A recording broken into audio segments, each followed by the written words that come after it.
জানাতে চাই আমার শ্রদ্ধ ব্যক্তি, যাকে আমি অনেক ভালোবাসি, অনেক পছন্দ করি, সে একটি আমার আদর্শের জায়গা, সেটা হলো বিএনপির মহাসচিব ফখরুল ইসলাম আলমগীর। আমি এখন তার প্রতি ধন্যবাদ জানাচ্ছি যে একটু পরে হলেও সে অবশ্য বুঝতে পেরেছে যে পরাজিত শক্তি সবসময় ষড়যন্ত্র নিয়ে ব্যস্ত থাকেন। উনি একটা বক্তব্যে বলেছেন যে আমাদেরকে সজাগ এবং সবসময় সতেজ থাকতে হবে, জাগ্রত থাকতে হবে, পরাজিত শক্তি যাতে কোনোভাবেই এখানে ষড়যন্ত্র না করতে পারে। মনে রাখবেন, পরাজিত শক্তি সবসময় ষড়যন্ত্রে লিপ্ত থাকে। ধন্যবাদ ফখরুল ইসলাম আলমগীর, আমিও আপনার সাথে একমত।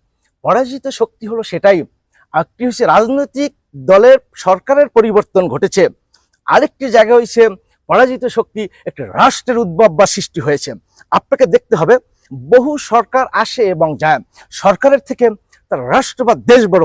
দেশ যদি আমার ঠিক থাকে, বহু সরকার আসবে আর যাবে, যে করবে থাকবে, যে করবে না থাকবে না। আমরা দেখেছি ৭৫-এ এদেশের জাতির জনক কথা বাঙালির যে চেতনাটাকে হত্যা করেছে। আমি বলবো যে ব্যক্তি বিশেষ